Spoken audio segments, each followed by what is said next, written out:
That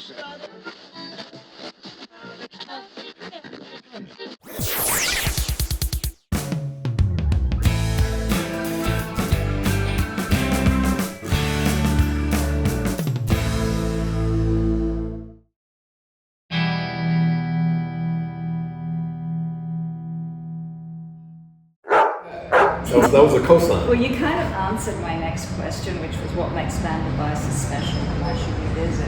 And I think it's really the amalgamation of everyone.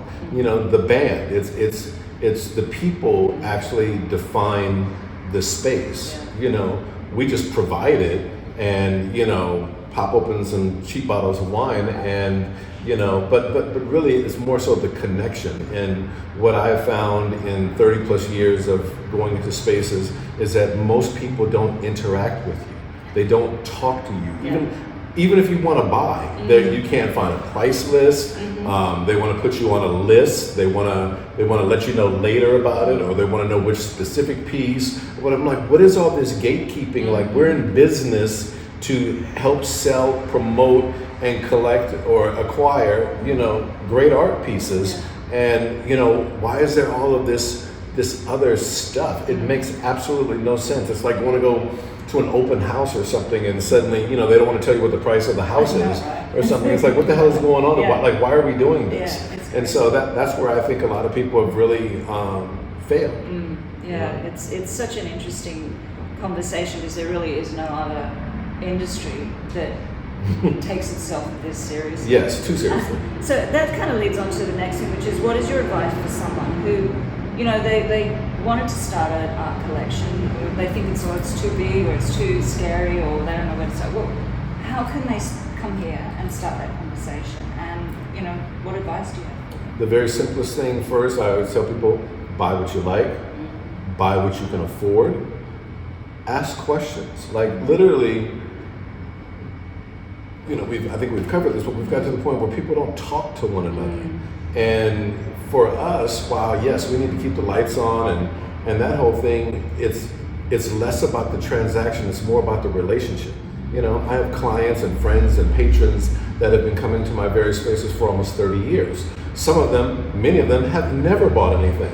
Many of them are buying their very first piece in 20 and 30 years. And my thing is, that's awesome, that's great. My thing is, you make the work accessible, you make it available to people. We're here to have a conversation and to talk about the piece or pieces or works or what have you. And my thing is, you may come and just ask questions and you just want to be curious. And we're here to help, sort of massage that curiosity. And then you may come back another time and go, you know what? Actually, a woman she just picked up a piece that she bought for her very first time yesterday, what have you, and she came in and she had seen it at a fair a couple months before, and she said, when she came in with some friends, she goes, you had this piece and what have you. It actually happened to be by my brother, and so I got to talk to her about it. I said, oh, we still have it? She's like, you're kidding me. And and again, it's just like just talking with people, and she just lit up.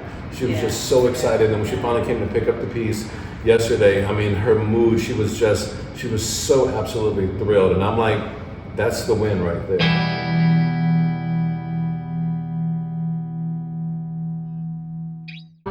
I'll just go into the next question, which is kind of a little bit tricky, but do you offer curation services for people who've been collecting for years, or institutions that would want to add to their collections? Do you have conversations with those people? Yes, we deal with museums, we deal with private collections. Those are things we don't necessarily promote as services on our site, but it's something that I've been doing almost for free for a very long time. And then finally I said, I got to monetize this thing a little bit. My time is worth something. But no, it's being able to have that conversation, to be able to really sit and talk with people about their needs, wants, desires are, as far as their collection or how to preserve it, proper framing, proper installing, like all of these various things. We want the artist's work to be represented as its highest good, whether it's actually in the artist studio, or if it's in the gallery, or if it moves on into an institution or private collection or something. So we want to ensure the best that we can that, you know, what care is being handled with those artworks. Yeah, I think sometimes, like as an artist, you cannot realize what a gallery is actually doing for you. Sometimes people just think, oh, they just sell this stuff, but there's actually the depth that goes into it, making the work look good, looking after the artist. There's this, you know, as someone who's actually sold the work myself, I know the pain, the annoyance that goes into it. So I really appreciate, you know, what galleries actually do. So, you know, what you're saying, I get it. And, it's a very very tough business. Yeah. The rewards, you know, come in different ways, and you know, it's very difficult. It's very challenging. You know, you could spend a lot of time with people, and then they just walk out, and you just go, well, but that's what it was. Yeah. You know, you know, and then you can strike up a conversation with someone.